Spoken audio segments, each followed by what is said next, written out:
In unstable times, there's one thing that can totally block you from having the positive change you want.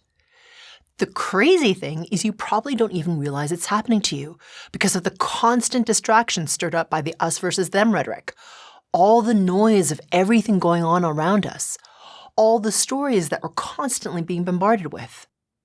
So in this episode, we're discussing how to best navigate change in polarized times so that you're able to take advantage of the opportunities that show up rather than getting pulled into all the drama. If you like this episode, please help us out by hitting the like button and sharing this episode. It helps us get our content to more people like you. My name is Karen Cheong, and today in Mastering Your World Through Frequencies, we're talking about how to best navigate change in unstable times. When you look around at where we're at right now, I mean, obviously, there's a lot of propaganda happening. But as human beings, we tend to pick a side and we become polarized. And we think we're right, you're wrong. And I'm wondering, because you can see change is coming. I mean, it's been threatened quite publicly that change is coming. I am wondering how we navigate these changes in a place of neutrality, because clearly we could resist if we feel that we're right. And no matter what they say, it's all wrong, right? But is there a place, or is there a way that we can navigate it where we can actually take the best parts and leave the crap, basically? Yeah. So this is a time where it's important to see the bigger picture. Because you can kind of get lost in things, you know? Yeah. You can't see the forest for the trees, right? You just kind of get fixated on they suck, I'm right, they're wrong, us versus them, like that whole thing, right? Yeah. On all these kinds of topics. Yeah. And right now it is polarized and becoming more so. So it's like encouraged for you to pick a side and then villainize the other side, okay? It's just very rampant in our culture right now. I don't think that's a newsflash. Yeah. The thing is, though, if you get caught in that, I know it doesn't sound like minutia or feel like minutia when you're in it, because you're like, obviously, these guys are idiots and they don't know what they're doing. Whatever side you're on, you think the other side's an idiot. Yeah. To recognize that, wait a minute, why do I need to villainize them? Right? Why do I need to be in resistance so much to what they're suggesting? Because that actually puts you just in a general state of resistance to change, to seeing things only from your perspective, to not being able to see opportunity when it shows up, for not being able to see, well, you know, even though 95% of what they suggest sucks, this 5% right here is actually kind of brilliant. And is there a way for me to be able to not take advantage of it, but to be aware of it and to notice where the opportunity is. Yeah. And so I feel like when we're in resistance, we stay very much pigeonholed in like staking in the identity of the ego mind of feeling good about being right and actually missing a lot that can happen because you're so staked in that identity and in that resistance rather than having a bigger perspective and sitting in that neutrality that you talked about. Yeah, I was going to ask you, what does it look like? You know, because I think sometimes just even watching what happens on social media, I don't think people realize that they're in resistance to the whole picture. Yeah. They're only seeing their little area. Yeah. And really literally can't see that actually you're in resistance to more facts than what are actually you're looking at right now. Yeah, exactly. And what does it look like for us in our human daily behavior? You know, do you know what that, because you see lots of clients, you know? Yeah, exactly. So it's, you know, it's funny. I think that for people right now, they get what I see the most is they start to feel despair and they start to feel hopeless and they start to feel like they can't, like positive change isn't possible. Right. And that they can't do anything to affect positive change. That's the thing I see more consistently because, you know, everyone has that in different ways. Yeah. And so because they feel powerless, their resonance starts to drop. And then it's because of someone else's fault that their resonance is dropping. And then the blame starts to increase. You know what I mean? And they start to feel more powerless because of what the other person is doing. Okay. So I think it's really important during this time to be aware of, okay, is it really true that I have no choice? Yeah. Is it really true that I have no power? Because, it's funny when you think about things just from the perspective of whatever you're consuming, whether it's on social media or from friends or from media or whatever it is, it can really feel like you don't have the power to affect anything. But you do. You have the power to affect you and how you are in the world and how you contribute and how you're generous and how you're kind and how you are in the world, which changes the nature of your interactions and your relationships and how you show up and how you feel. So my point is to distinguish between your experience and what other people tell you the greater experience should be.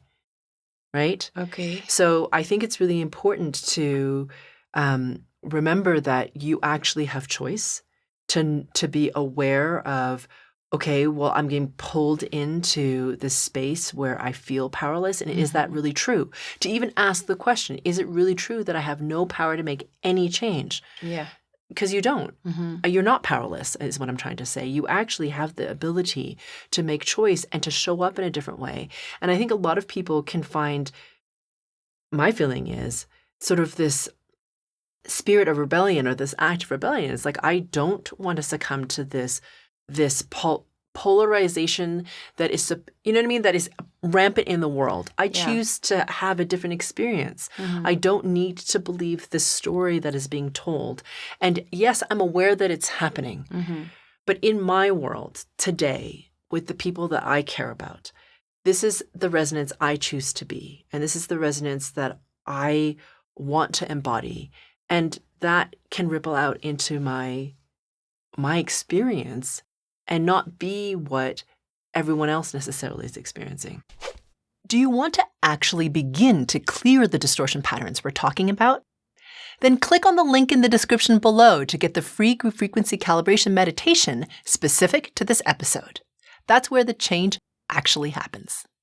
I'd like to come back to that whole resonance and the popular belief. Yeah. Right? Because I think I have a great example of this as well. I feel when people are collecting with the same people and they're believing the same thing, and they all buy each other, the resonance just stays there, right? And depending on what the next horrible thing is that they want to talk about, they can all go down together, and it's easy to believe that the whole world is like that, and not want to see, because you're in this group, to see anything different, or it can happen in a really nice, subtle way, like the story I would love to share. My son wanted to get a specific university, and he understood the points he had to get, and he realized this was a lot tougher than he thought, and he just thought, oh, this it's not going to happen for me. I need to find ways to get into this university that maybe they'll allow me if. Instead, he couldn't see the many ways getting it done, because he becomes so resistant to change. Like, this is how I want it to be, and this is how it must be. And when we had to come to him in a kind of neutral space and say, listen, you can have that, but you might have to spend an extra year doing this first. Is that really going to be a problem? And watching him shift, he's like, it was literally a physical letting go of something. You could see it. And I recognized that he'd had such resistance to being any other way than this way. And my husband and I really had to kind of keep our frequency buoyant and come at him with all these solutions. And eventually you could see him lightening up and going, yeah, it's possible. And I thought, well, is that what we need on the planet? Exactly. And like you said, because we are so identified with a certain position, right? We stake in it. And we stake in our resistance to anything other than our position, other than our identity. And that, as you said, like with your son, it's only this possibility. And that's what I was saying before. It's like you lock out any possibility because you're so attached to what you're told your experience should be. And then you think, oh, well, that's the way my experience should be. So that's the way I must be. But the thing is, when you recognize, wait a minute, I don't want to necessarily have this experience that everyone should be having.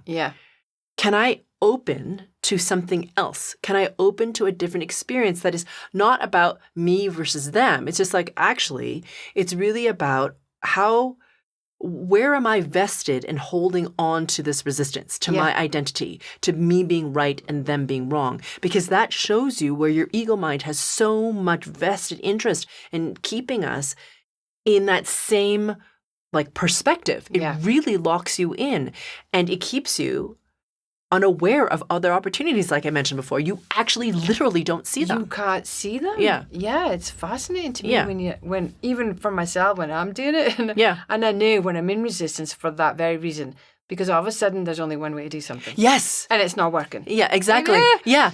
And I know the difference now that when I'm not in that space, there's so many ways to do it. Yes. And the other way you can tell you're in resistance is if there's only one way, it's really, really difficult. Yeah.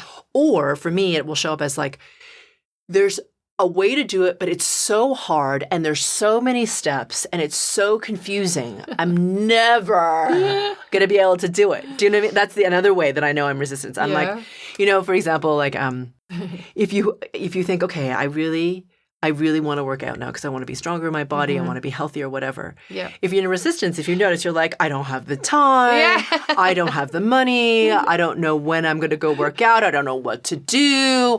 I don't know what the best way to do it is. I'm not supported because, all these different whatever.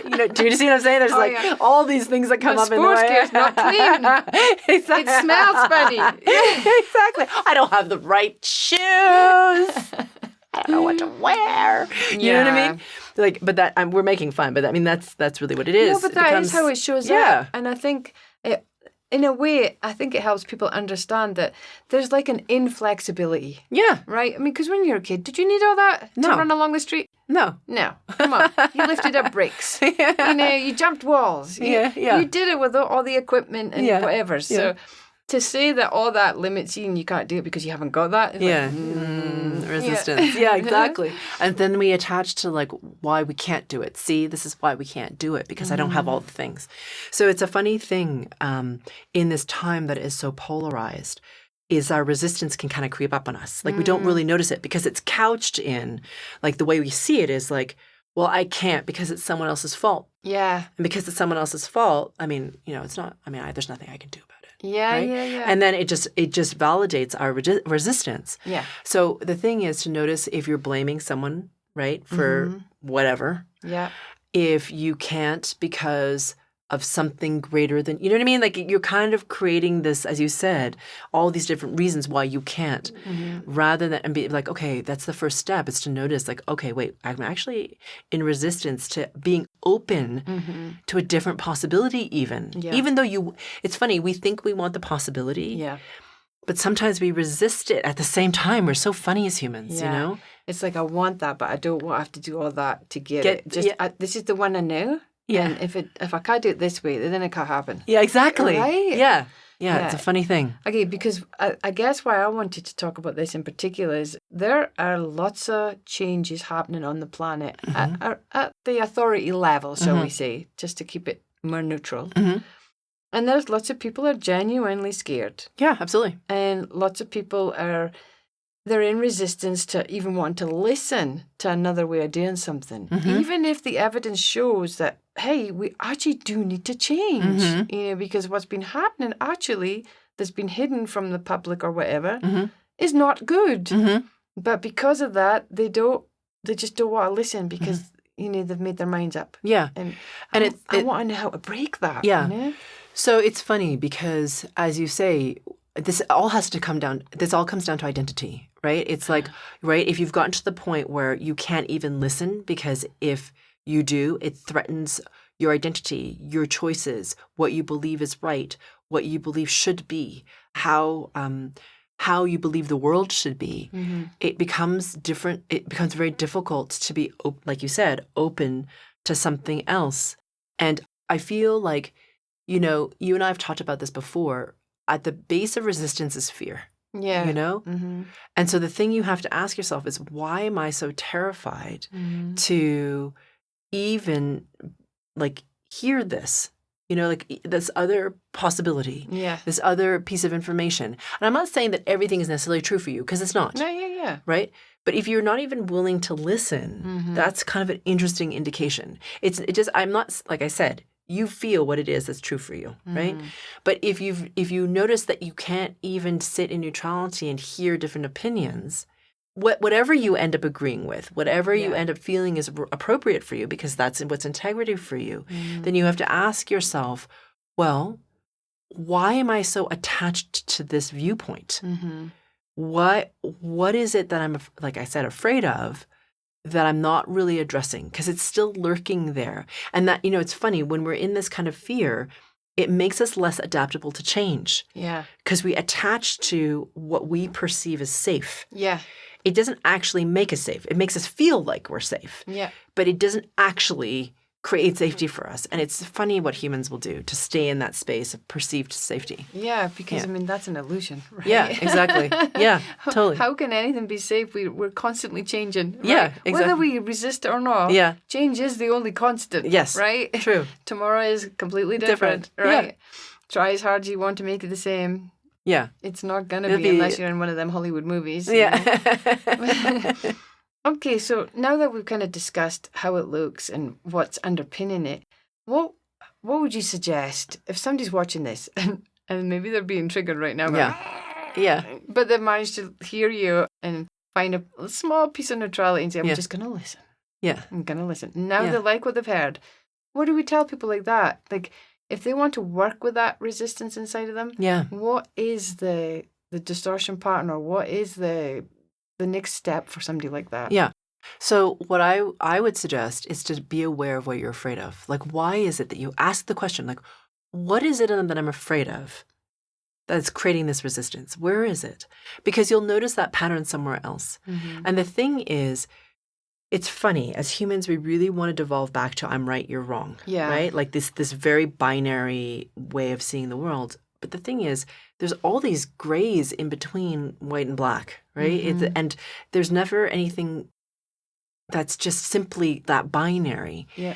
And the thing is, I'm just going to say something a little, I'm sure for some people out there.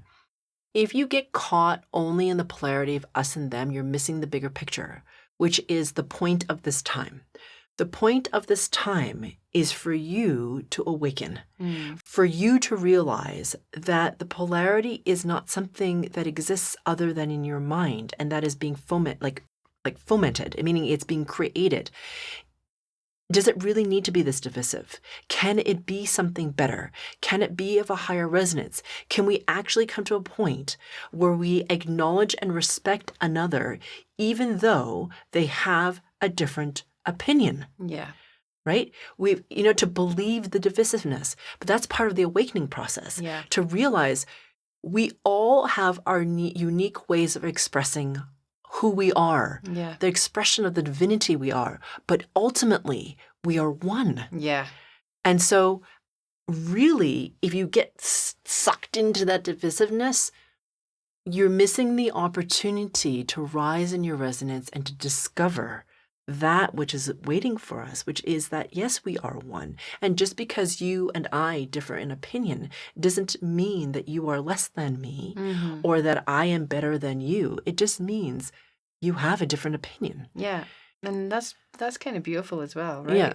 Like often you'll hear my kids, they make fun. You love me more, Mom, eh? Like this. I'm the one you love the most, Mom, right? Like this. And it's so interesting trying to explain to them that I actually love the differences between the two of them. Yeah. I don't want them to be the same. Yeah. I actually love that they're both different. And I think that's what I'm looking forward to, is when you can be in that place where you can hear somebody's opinion, see value in it as well. Yes. You might not agree with it. Yes, exactly. Yeah. But it's like, I can see how there would be value in that. Maybe not all of it, but, I mean, why not? Because it just helps you ultimately in the end, right? So how do we get there? Exactly. So to get there, you really have to drop your distortion patterns. You have to release them. Because why? Because your distortion patterns feed your ego mind. Your ego mind, or the little s self, is the thing that stakes in the divisiveness, in the polarity, in the like, if not me, if it's not like me, therefore bad. You know what I mean? Yeah. But it's not like, that's a very limited perspective. That's very low in resonance. So the other thing is, if you're in a resistance, it's not that pleasurable. Yeah. It doesn't feel very nice. It feels bad. It feels angry. It feels frustrated. It feels disempowered. It feels yucky. It feels very victim-y. Yeah, exactly. Right? So there's nothing you can do. It's like, you know. Yeah. But the thing is, as you release your distortion patterns, I'm not saying that you should take on everyone's opinion as if it's right. I didn't say that, right? We're talking about honoring what you feel is right for you and honoring what someone feels is right for them. It's like their opinion. That's theirs. Yeah. So by releasing your distortion patterns, you not only rise in your frequency resonance, but you start to cultivate your own center, your own strength, where you're like, I can listen to you. And I might think you're completely insane. You're like, whoa, that is not my perspective. Yeah. But you're like, I acknowledge that this is you. Yeah. And you are entitled to have your opinion. I don't necessarily agree with it. Yeah, you know? yeah. And so I feel like that's awesome, because not only do you come into more neutrality, but like what happens around you doesn't trigger you as much. Yeah. Because you recognize that it's not yours, it's someone else's, and they're as entitled as you are to have their opinion. That's right. Yeah. I love that. I love when I'm in that space where I can actually hear. I mean, there are times where I'm like, Yeah, of course. when I'm in that space though, and I'm actually listening to somebody and think, cool, that's all right for them. Not for me. But, Yeah. that's all right. And the difference in the relationship, Yeah. right? Because there's not. I often find when you get into a relationship where one person is right and you're wrong, there's this dominance. Yes. And I just react to that, of course. Yeah. So I find when I'm in that neutral space and we're just having, oh, well, that is for me. And wow, oh, really? Wow, that's what it is for you. Wow. And we're still laughing at the end of it. Yeah. And we're still having a cuppa. I don't know. Somehow there's more substance to that. Yeah, for sure. Because it's like the relationship is stronger than your opinion. Yeah. Ultimately, you know? And I think ultimately it comes down to respecting the other person's sovereignty. Yeah. I think that's the other thing. That's key, right? You know? And I feel like humans are fascinating. We all have these different beliefs and emotions and all these distortions that make us who we are. And when you start to come more into your center, and as you start to rise in your resonance, you understand why someone is the way they are. Mm-hmm. Are you really be pissed off because someone experienced something when they were 7 and they're wounded and they carry it with them? Mm-hmm. It is who they are. Yeah. They don't necessarily want to be that way, you know? So I feel like as your resonance rises, it's not about better than. It's more like you have more grace with like yourself and everyone else and your humanness. Yeah, exactly. Grace and neutrality. Yeah, right? Totally. To find out how to get into that state of neutrality that I've been talking about, check out this next video, where I go into more detail about what being in neutrality really is and how to get there. I'll see you inside.